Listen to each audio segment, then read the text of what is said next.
Gobierno de Navarra. Nafarroako gobernua.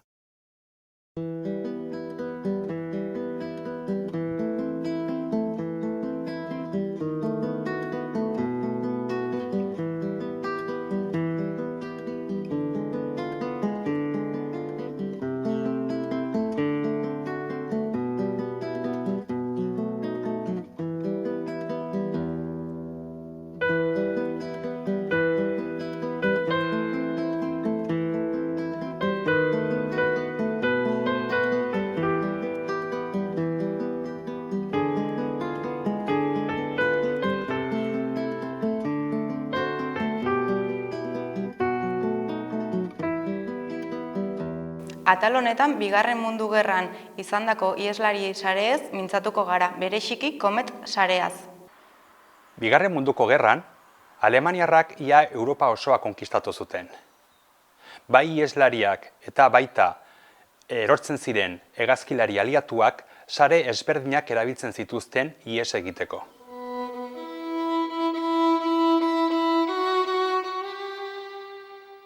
Sare horien artean, Komet sarea entzute handienekoa bada ere, ez da beti ezagunena izan.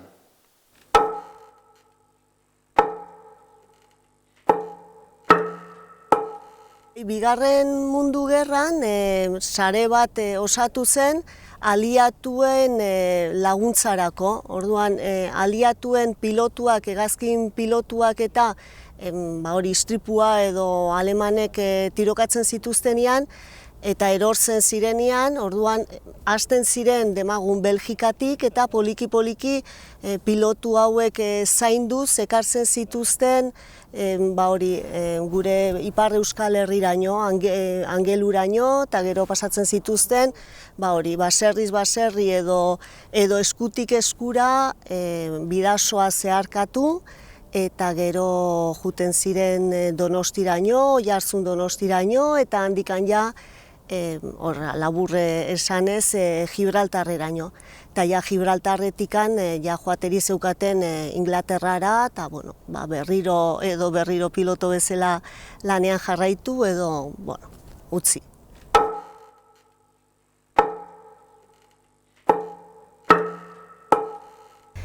Parte hartzen zuten erresistentzia edo aliatuen alde zeuden persona desberdinak Frantzian zehar, eta hemen Euskal Herrian bertako jendeak ere.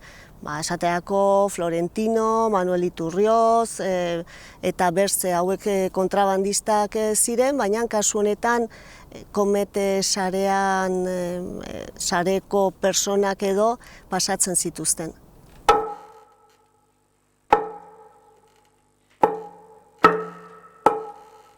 Zehatz-mehatz egia esanez ez dakit. Sarean, erran bezala, nola hainbeste persone, Belgikatik esaterako Gibraltarreraino balin bazen sarea, zehatz-mehatz hori ez dakit, baina hemen Euskal Herrian eta parte hartu izan zuten, ez jende askok, zen gauza oso delikatua zen, baina hemen izan ziren bai parte hartzaileak.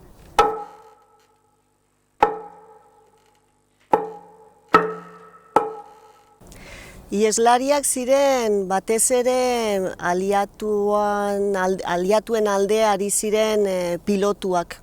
Normalean hori tirokatuak izaten ziren, bere hegazkina tirokatuak izaten ziren, lurrera erortzen ziren eta gero hauek hartzen zituzten aliatuen alde zeuden personek eta zainduz eta poliki-poliki puskaz-puska Gibraltarreraino badela tokia, badela eremua juteko eramaten zituzten.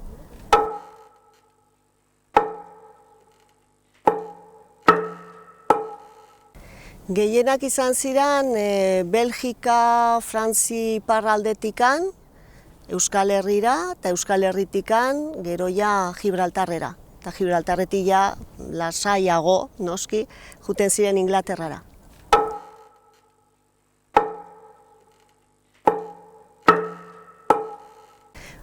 Konsideratzen balin badugu Nafarroa endaltzan hasten dela, horrela pentsatzen balin badugu, Horreraino etzen iristen kometsarea. Kometsareak zeharkatzen zuen bidasoa eta gero Erlaitz aldetikan, hau da ja Irungo eremua ditugu horiek, Erlaitz aldetikan joaten zen Oiartzun aldera.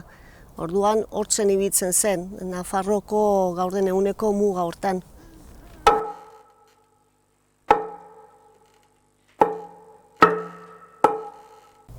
Ondorioak hainbat gizon gazte, mutil gazte salbatzearena. Bestenaz ez dakiz gertatuko litzaieken persona hauei, ez? Hori izan zen ondoriorik importantena seguruen.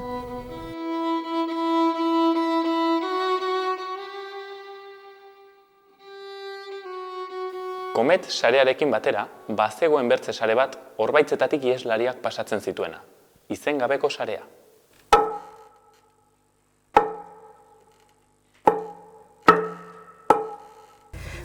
Komet sarea izan zen aliatuen pasatze importantena. Hori izan zen importantena gure inguru honetan. Baina bai egia da, erraiteko Arnegitikan ere pasatu izan zela jendia, Frantzitik Espainia aldera, batez ere juduak. Eta gero ere izan zela kontrabandista edo pasatzaile desberdinek horrela bakanka pasatu izan zituztenak juduak, erraiterako Biriatutik.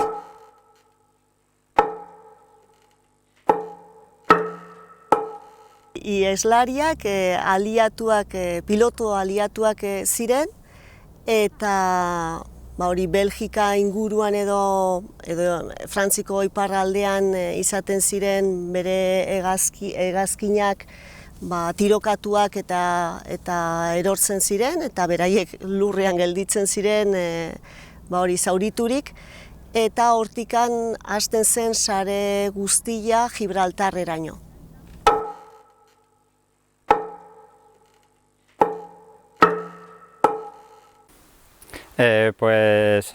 Ahí, tanto durante la Guerra Civil como luego durante la Segunda Guerra Mundial, al final la frontera pirenaica acaba siendo un paso tanto de ida como de vuelta. Desde el golpe del 36 hay primero una fase en la que son gentes de España huyendo hacia Francia para evitar o ser detenidos o fusilados o demás, y luego ya sobre todo en el contexto de la Segunda Guerra Mundial lo que veremos son al final también cientos de personas huyendo en este caso ya del régimen nazi con la ocupación francesa, que están huyendo hacia España. Es un tema realmente muy amplio, o sea que para nosotros realmente es casi inabarcable, pero bueno, nosotros estuvimos estudiando bastante en concreto todo lo que es la zona de Burguete, el paso de Ibanieta. Entonces ahí pudimos ver un poco, entrever algunas cosas, tanto a través del estudio al archivo como de entrevistas que hicimos con gente. Entonces, por ejemplo, había algunos casos curiosos, de algunos interrogatorios de los militares, por ejemplo, a los carabineros del puesto de Valcarlos. Entonces narraban, por ejemplo, como en el año 37 se baja una persona así del autobús, se baja directamente a las puertas del puente corriendo y cruza corriendo el puente de Valcarlos para llegar a Francia, Y de esos al final habría muchísimos. Y luego otros aspectos que era ya relacionado con el contexto de la Segunda Guerra Mundial, sí que está el tema del paso tanto de judíos como de otro tipo de personas que estaban huyendo sobre todo del régimen nazi. Entonces se podían ver un poco desde dos fuentes, Hubo una entrevista que hicimos, por ejemplo, con Isabel Azanza, que era vecina de Burguete, su padre fue alcalde ahí durante unos años, y por ejemplo en su casa algunas mañanas se encontraban grupos de 7 u 8 personas que se habían refugiado por la noche, que luego ya eran entregados a la Guardia Civil y pasaban ya a ser detenidos, que terminarían un tiempo en el campo de concentración de Miranda de Ebro. Y luego otra manera, por ejemplo, de entrever todos estos cientos de personas que están ahí cruzando la frontera, era también a través de fichas del Ayuntamiento de Burguete, que al ser detenidos les daba una noche de alojamiento con cena y desayuno, que eso terminaba pagándolo el ayuntamiento. Entonces, pues, por ejemplo, a través de la contabilidad se podía ir viendo, y sobre todo es a partir del año 40-42, cuando vemos pues que podía haber al mes pues eso, de hasta 30 50 personas, o en algunos casos más, de gentes que estaban huyendo, ¿no? Muchos alegaban que eran canadienses, porque era una manera un poco de evitar que te pudiesen entregar de vuelta a las autoridades alemanas, pero eso, pues muchos de esos que dicen ser canadienses probablemente serían judíos también, o otro tipo de huidos, ya sea polacos o, bueno, al final está toda Europa por ahí intentando alejarse de la guerra, ¿no? Lo que son los ciudadanos.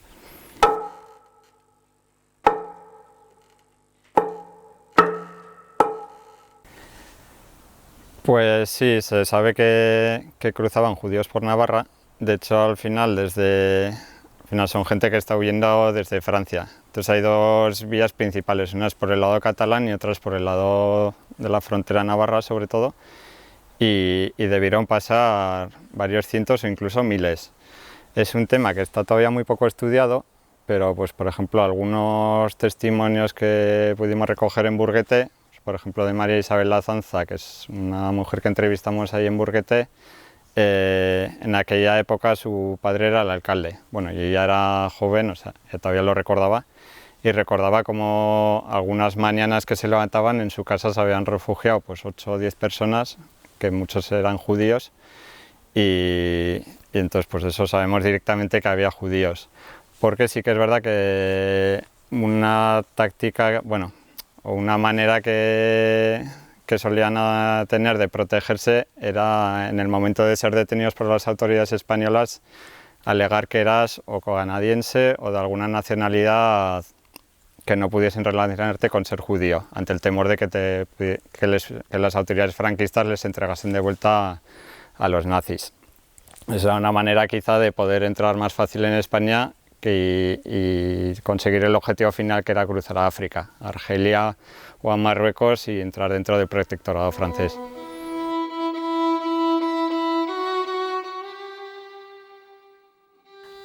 Daramat hogei urte hemen bizi naiz Iturrinen. Iturrinen ganean, baserri batean, eta oso pozik nago hemen bizitzea. Ni idazlea naiz eta inglesa irakaslea naiz ere bai. Eta batzuetan mendiko gia naiz kanpotarentzat. Niri bizilagunak dira oso jaturak, langileak, diskretoak, euskaldun hitza da garantzitsua, eta bere hizkuntza euskara ere bai. Oso garantzitsua da bere, nola esaten duzu, identitatea. Hemengo bidea handitz ezagutu ditut. Eta bideako historiak ere bai. Oso interesgarria dira. Kontrabandistak, zorginak, errefugiak, eta noski baietz kometzarea. Kanpotara batzuek daitzen didate bidea egiteko, kometzarea bideak egiteko. Eta batzuetan oinez ebiltzen naiz kanpotararekin, Frantziatik, Urruñetik, Ondalatzara, eta Ondalatzertik Oiartzunera. Eta oinez egiten dugu kometzareko bideak, eta etortzen dira, kanpotorak, munduko jendea, australianak, inglesak, amerikanoak, sudafrikanoak ere bai etorri zen, Eta Israel darak ere bai. Horregatik, zurti ondia izan nuen, bi persona ezagutzea. Urruña bizi den Maialen Larretxe, eta Oiartzunen bizi den Pako Iriarte. Biak aurrek izan ziren gera garrean, eta beraien familiak eskututzen ziren pilotak beraien etxean. Gaur egun, Maialen baditu, gutxi gora bera, laugeita mar urte, eta Pako baditu igual lautoge ze urte. Eta eksperientziak kontatzen dudanean, korajea, beldurra, arortasuna, ikusten alda beraien arpegian. Joan den urte, Oiartzuneko Pako Maialaren etxeara, Frantziara, eraman nuen. Eta piloto bedinak eskutatu ziren beraien etxean, baina inoiz ez ziren elkartu. Lehengo aldiz izan zen. Eta, momentu historiko izan zen. Kontatu zutenian bere eksperientzia, noski baietz beraien artean euskeraz hitz egin zuten. Horregatik, hemen bizi naizen denboran, ikusi dut euskaldunitza, euskera, diskrezioa, oso importantea direla. Eta ezaugarri bedinak fundamentalak izan ziren bere lana egiteko. Mugalariak eta kometzare langileak bezala.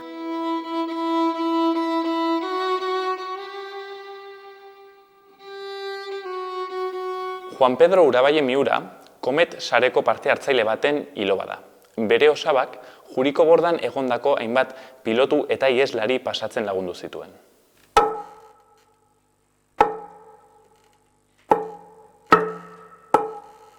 Miuratarrak baserritarrak ziren, Baztango baserritarrak. Urdaizubitik nahiko hurbil, baina Baztango lurraldean bizi ziren, Jauriko Borda jauregian. Eta artzainak ziren ofizioz, eta gero baita ere izan ziren kontrabandistak. Gaueko lana beharrezkoa zen familia aurrera ateratzeko gehigarri moduan.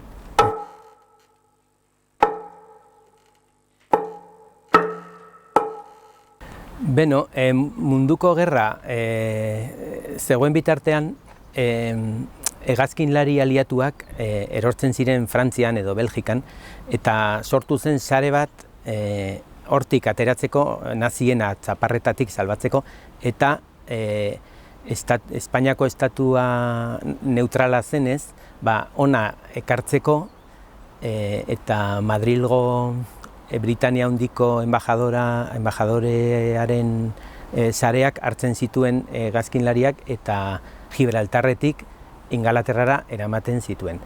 Orduan, Miuratarrak, nire familiakoak dira, nire aitatxi Xan Miura bazen patriarka Jauriko Bordan, matriarka Matiesa Maskotena eta bere seme alabak. Orduan, kontrabandoan oso ohituta zeudenez, kontaktua bazuten iparraldeko espeletako kontrabandistekin. Orduan, kontrabandista horiek sartu ziren eta nire aitatxi ere sarean, edo kolaboratzen, eta hegazkinlariak ailegatzen ziren espeletara, eta nire aitatxik hartzen zituen espeletatik, eta Jauriko Bordara, bere etxera, bere baserrira, eramaten zituen.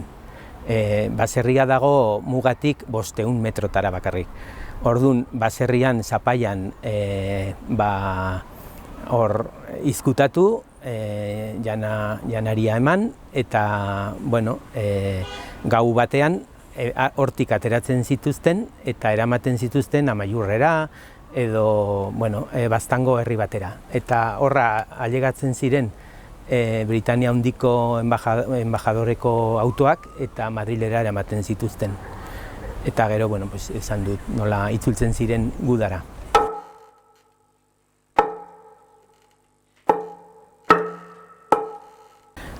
Jauriko Bordatik gerra garaian pasatu ziren 80 hegazkinlariak. 80 hegazkinlari. Kometsareak salbatu zituen osotara 800 hegazkinlari, baina Jauriko Bordatik 80 bakarrik pasatu ziren. 1953 urtean, batez ere. Eta, esan dut, baserritik pasatzen ziren, lo egiten zuten baserrian, eta gero aitatxik eta osabek eramaten zituzten gauez menditik, Baztango herrietara, hortik ja salbatzeko. Eta oso zintzo izan ziren beti, miuratarrak, eta ez zen ez da bat ere galdu.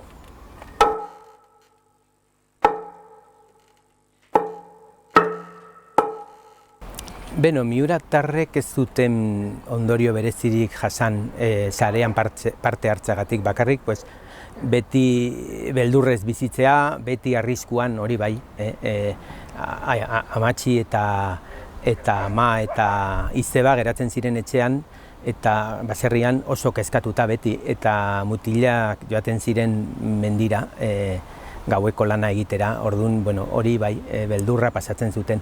Baina lan hori oso ongi ordainduta zegoen, eta ez zuen arazo berezirik ez zuten. Beste batzuk, sareko beste batzuk jasan zuten oso ondorio txarrak. Adibidez, Alejandro Elizalde, elakidea, Frantzian iparralden exiliatua zegoena, hasi zen komertzarearekin kolaboratzen, eta bera bai erori zen nazien atzaparretan, eta konzentrazio eremu batera joan zen, eta gero ja itzuli zen Nafarroara, baina berehala hil zen, oso gaixorik etorri zen. Orduan batzuk bai jasan zuten oso ondorio txarrak.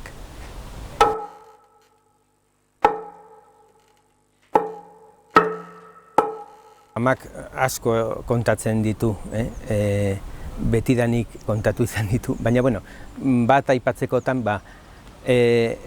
noski, baserria esan dut mugatik 500 metrotara bakarrik zegoela, eta Frantzia okupatuta zegoenean, naziek bazuten mugan bertan, bazuten txabola bat, baserritik oso hurbil.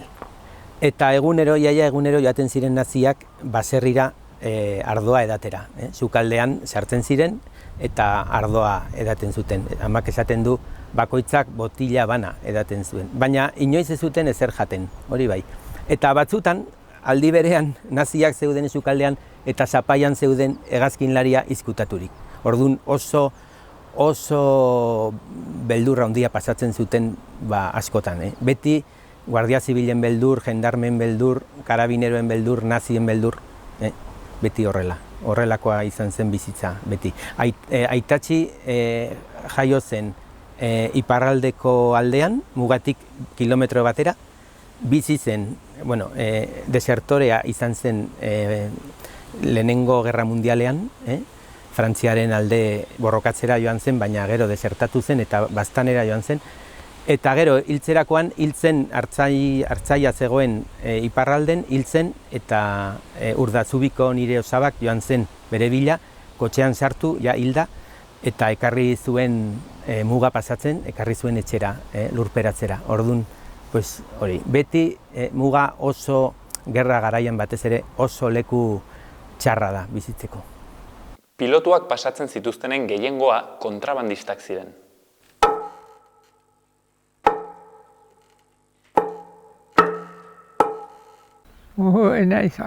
Nik 11 urte nituen. Nik baina aitak eta bertzean nahiak zaharra honi, baina zaharra honi, ni 5. mutikoan nintzen, eta arreba zen zaharrena, eta gero 2 mutiko, eta gero bertzea arreba, eta gero ni. Zerbeita, nire aita zenak beti kontrabandiste izan zen, eta ura kontrabando bat zen, espeletarrek hartzen zuten gura baserrira, eta gero gure aita zenak ematen zituen erratzu amaiurra. Ni gaztian nintzen, eta ni behin zaharra hozien bertzen bilen nahiak, eta ek.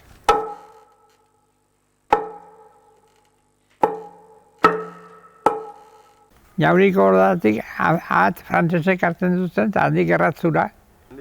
Ez, jauriko horretatik pastan gintuen, gure aita zena pastan zituen erratzura ino. Boi, ez dugu guanik. Noiz nahi tortzen ziren, han Frantzi botatzen mea dituzte, avionetik eta gero frantzesek harpatzen duztenak hartzen zen Espainia, gure baserri da.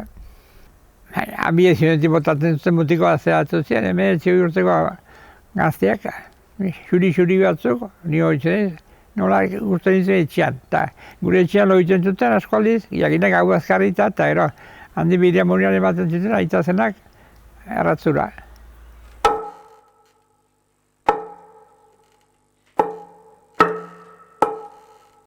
Mutil gazte batzuk. Oita 2 urte gezuen izan zaharrenak eta abiazioan estudiatu izan zen doik eta gero handi botatzean parakaidetan lurrera. Gu etxean ematen ginen, airatzen ziren morean, desayunua, konbentzioen baserrian, eta gero biramunean jan ematen ginen berriz, eta gero biramun gaueako ematen zen aita zenak erratzura. Erratzuko mortalen eta.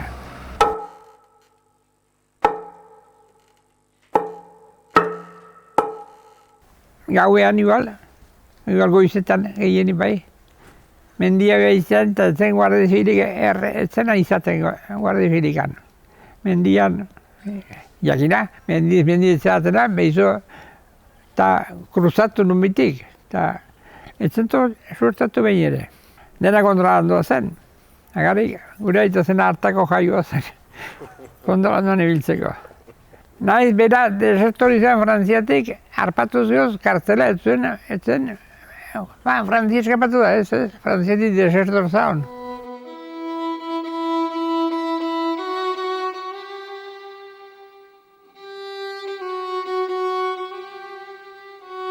Komete sareari esker, hainbat mutil, gizon, gazte, salbatuek izan ziren, ez? Eta berriro askatasuna edo lortu zuten. Pertsonen solidaritateari esker eta laguntzari esker. Eta azkena hausnarketa bezala, gaur den egunean ere hainbat tokitik zorionez berdintzu egiten ari da, naiz eta oztopo izugarriak izan. Bueno, azken hausnarketa moduan esango nuke hemen Espainiako estatuan bizi gara azken 2 mendeetan bandoetan, batzuk beste batzuen aurka, eta ez dugu baloratu behar den bezala demokrazia. Batzutan jartzen dugu maila berean demokrazia eta fasismoa, 2 bando, ez. Munduko mailan, munduko gerran borroka bazen demokrazia, nazismo, fasismoaren aurka.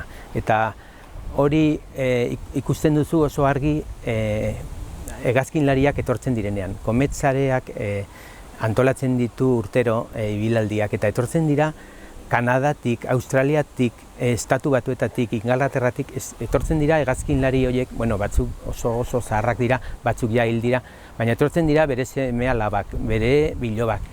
Eta izugarri baloratzen dute hemen egin zen lana. Eta hor ikusten dugu guk ze balorea ematen dioten fasismoaren aurkako borrokari, ze balore handia. Eta hemen, baloratu behar dugu ere, garai hartan egin zen kolaborazio hori edo laguntza hori fasismo, nazismoaren aurka. Estatu Espainiarra neutrala zen, baina horrelako guda batean ezin da neutrala izan. Eta, azkenean naziek galdu zuten guda, eta hemen batzuk lagundu zuten horretan.